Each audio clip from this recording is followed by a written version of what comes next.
Hello everyone, today I'm going to tell about constructivism. Constructivism Russia का एक ऐसा अवॉन्ग्रांड art movement रहा है जिसके आने से बहुत सारे परिवर्तन पूरी वर्ल्ड की आर्ट में देखा जा सकता है। कंस्ट्रक्टिविज्म एक ऐसा कला आंदोलन रहा जिसने दुनिया के लिए एक नए दरवाजे को खोल दिया था। अब कला सिर्फ कैनवास तक सीमित ही नहीं रही थी, बल्कि वो कैनवास से बाहर किसी कलाकार के स्टूडियो से बाहर निकलकर इंडस्ट्रियल वर्कशॉप के अंदर तक जाने लगी थी, जहां पर औद्योगिक मेटल जो कि प्रोडक्ट हैं उन चीज़ों के साथ कला को बनाया जाता है। क्रांति में लेबर क्लास का और ऑर्डिनरी पर्सन का बहुत इंपॉर्टेंट रोल है, क्योंकि उन्होंने ही अपने हक के लिए एक लड़ाई लड़ी थी और इस लड़ाई की वजह से परिवर्तन रशिया के एक एक फील्ड के अंदर, अलग अलग फील्ड्स के अंदर वो परिवर्तन देखे जा सकते हैं। रशिया में ना सिर्फ हम आर्ट में कहें, बल्कि टेक्निकल फील्ड के अंदर, साइंस के अंदर और हर फील्ड के अंदर कुछ नया करने का, कुछ नया इन्वेंशन करने के लिए लोगों की सोच बदल रही थी। अब तक जितने भी आर्ट स्कूल्स ओपन किए गए थे, चाहे वो वेस्ट में किए गए, उनका फोकस सिर्फ और सिर्फ फाइन आर्ट्स के ऊपर रहता था। लेकिन कंस्ट्रक्टिविज्म ने लोगों की सोच को बदला और कला सिर्फ कला के लिए नहीं है, बल्कि उसके पीछे सोशल आइडियाज और कुछ फंक्शनल पर्पस भी होने चाहिए जिनका इस्तेमाल समाज में किया जा सके। सीधे तरीके से अगर कहा जाए तो कंस्ट्रक्टिविज्म ने कला की परिभाषा बदल दी थी। उनका मानना था कि कला का कार्यात्मक महत्व होना बहुत ज़रूरी है, और इसके लिए उन्होंने अब तक के ट्रेडिशनल जितने भी आर्ट के एलिमेंट्स या फिर जो हम कहें कि मटेरियल यूज़ किया जाता था, वो उन्होंने एकदम से बदल दिया था। कंस्ट्रक्टिविज्म के आर्टिस्ट ने इंडस्ट्रियल मटेरियल का इस्तेमाल करना शुरू कर दिया था।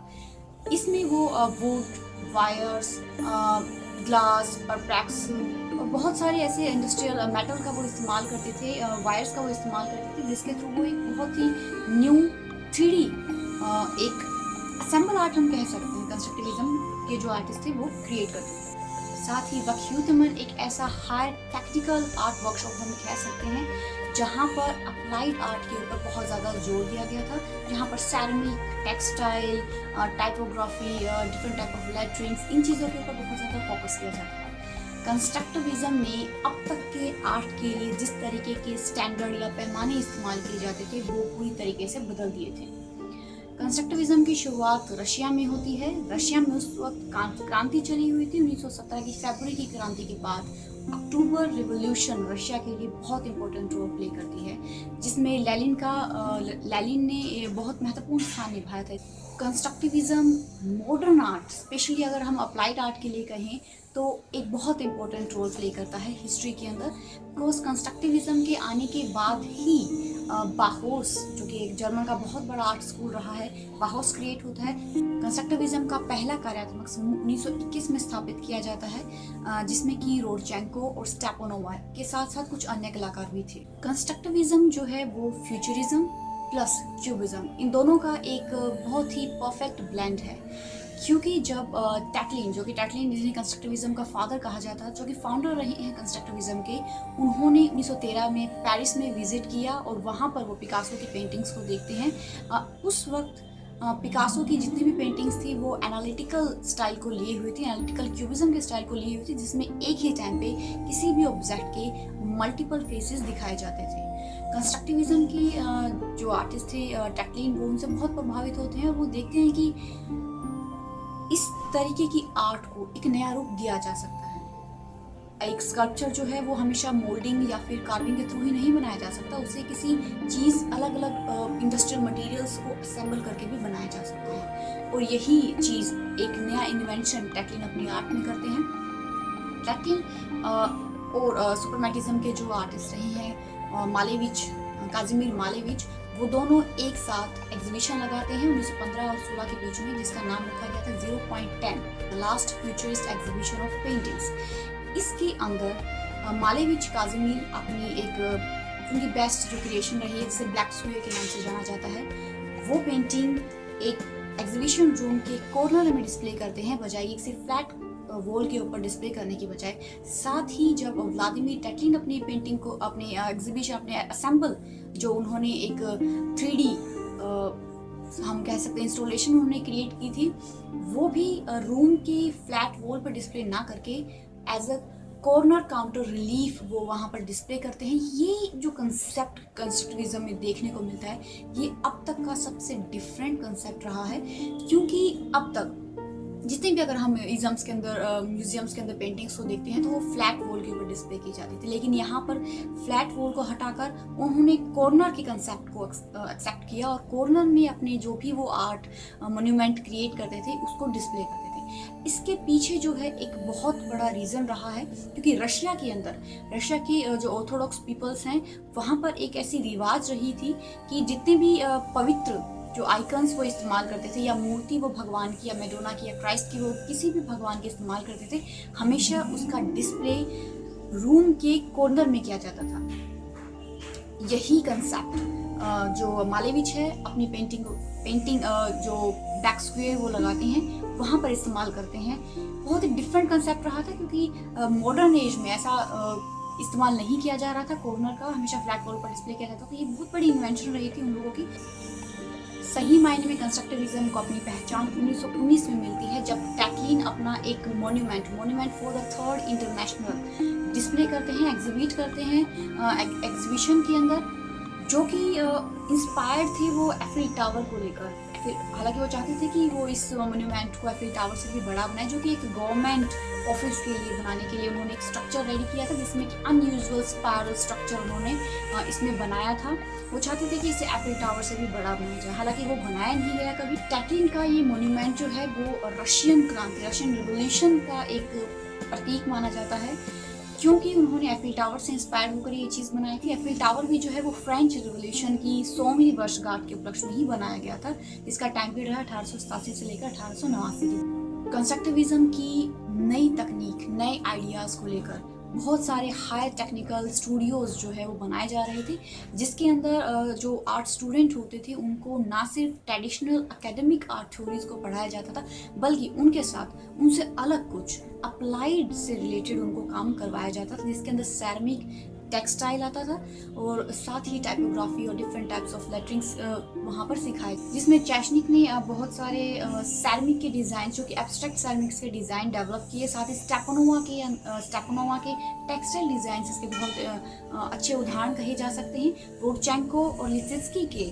जो टाइपोग्राफी और जो कंस्ट्रक्टिविज्म की अगर कला की विशेषताओं की बात की जाए तो वो अब तक के जितने भी आर्ट मटेरियल रहे हैं, आर्ट प्रोडक्ट्स रहे हैं, उनसे बहुत अलग रही हैं। सबसे पहली और सबसे मेन चीज़ अगर कंस्ट्रक्टिविज्म की कही जाए तो ये थी कि अब तक 2D आर्ट के ऊपर ज़्यादा फोकस किया जाता था, लेकिन कंस्ट्रक्टिविज्म ने 2D आर्ट की जगह 3D आर्ट पर बहुत ज़्यादा फोकस किया। उनका मानना था कि ऑब्जेक्ट जो है उसके पीछे सोशल पर्पस होना बहुत ज़रूरी है। आपके आइडियाज़, आपकी उसका फंक्शनल होना बहुत ज़रूरी है। समाज में उसका कार्यात्मक पहलू बहुत महत्वपूर्ण रोल अदा करता है, उनका ऐसा मानना था। दूसरा, कंस्ट्रक्टिविज्म के जितने भी आर्टिस्ट हैं उन लोगों ने क्रिएटिविटी और फंक्शनल पर्पस, इन दोनों के बीच की जो एक बाउंड्री अब तक क्रिएट की जा रही थी, जो आर्ट, फाइन आर्ट और अप्लाइड आर्ट के बीच जो एक बाउंड्रीज क्रिएट की जा रही थी, उन दोनों चीज़ों को उन्होंने ब्लर कर दिया था। कंस्ट्रक्टिविज्म के आर्टिस्ट जो हैं उनका बैकग्राउंड इंजीनियरिंग फील्ड से या फिर आर्किटेक्चुरल फील्ड से रहा है। यही रीज़न रहा कि कंस्ट्रक्टिविज्म से इंस्पायर्ड होकर बाहोस क्रिएट होता है। बाहोस जर्मनी में हुआ था। कहीं ना कहीं बाहोस की जो थ्योरी थी, जहाँ पर एक ही छत के नीचे फाइन आर्ट और अप्लाइड आर्ट दोनों ही काम सिखाए जाएं, जिसमें आर्किटेक्चरल, टेक्सटाइल, जिसमें ग्राफिक डिज़ाइंस और भी जितने भी अप्लाइड फील्ड से रिलेटेड स्ट्रीम थी वहाँ पर स्टार्ट की गई थी। बाहोस के साथ साथ क्यूथमैन एक ऐसा स्कूल रहा है जो कि मॉस्को का स्कूल था। बाहोस जर्मनी में था और ये मॉस्को में था। इन दोनों स्कूल्स का बहुत इंपॉर्टेंट रोल रहता है कंस्ट्रक्टिविज्म को फैलाने में, उसकी बियॉन्ड द बाउंड्रीज तक पहुंचाने में इसका बहुत इंपॉर्टेंट रोल रहा है, क्योंकि इन दोनों स्कूल्स ने अब तक की ट्रेडिशनल थ्योरीज को, एकेडमिक आर्ट को हटाकर कुछ नया, कुछ अप्लाइड आर्ट से रिलेटेड काम करना शुरू कर दिया था, जिसमें वो इंडस्ट्रियल एलिमेंट्स, इंडस्ट्रियल जो प्रोडक्ट्स होते हैं, इंडस्ट्रियल जो मटेरियल होते हैं, उनका इस्तेमाल किया करते हैं। ये सही है कि कंस्ट्रक्टिविज्म के पीछे क्यूबिज्म का बहुत इंपॉर्टेंट रोल रहता है, क्योंकि क्यूबिज्म की अगर हम जो पिकासो एक आर्टिस्ट रहे हैं, उनकी एक वुमेन विद द पियर एक पेंटिंग है, उसकी सेम रिफ्लेक्शन हम जो गाबो, जो कि कंस्ट्रक्टिविज्म के बहुत इंपॉर्टेंट आर्टिस्ट हैं, गाबो की बनाई हुई हेड सीरीज़ के अंदर, हेड जो उन्होंने एक 3D एक स्कल्पचर उन्होंने क्रिएट किया था इंटरलॉकिंग सिस्टम के थ्रू। तो वहाँ पर हम देख सकते हैं कि क्यूबिज्म का बहुत इंपॉर्टेंट रोल रहा है। कंस्ट्रक्टिविज्म को बनाने में उनका रोल रहा है, लेकिन एक वक्त के बाद कंस्ट्रक्टिविज्म के जितने भी आर्टिस्ट थे उन लोगों ने जो क्यूबिज्म था उसको एक तरफ कर दिया और खुद अपने ही तरीके से इंडस्ट्रियल मटेरियल्स के साथ कुछ नया बनाना शुरू कर दिया था। कंस्ट्रक्टिविज्म को बनने में फ्यूचरिज्म का भी बहुत बड़ा रोल रहा है, क्योंकि फ्यूचरिज्म एक ऐसा टाइम पीरियड रहा था, एक ऐसा इज्म रहा था, एक ऐसा आर्ट मूवमेंट रहा था जिन्होंने स्पीड के ऊपर फोकस किया था।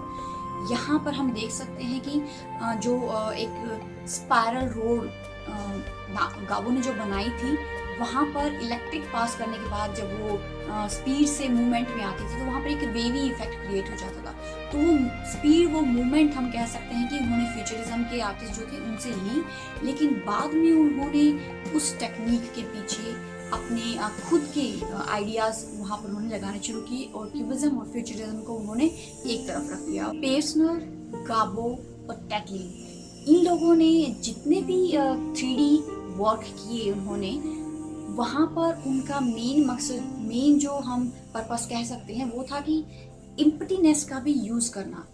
उनका सबसे फोकस रहा है आर्ट के अंदर कि वो स्पेस और टाइम, इन दोनों चीज़ों को यूज़ करें। कहीं ना कहीं आइंस्टीन की जो स्पेस टाइम रेलेवेंट थ्योरी जो है वो वहाँ पर बहुत इंपॉर्टेंट रोल प्ले करती है, क्योंकि गाबो जो है वो एक इंजीनियरिंग के स्टूडेंट रहे थे।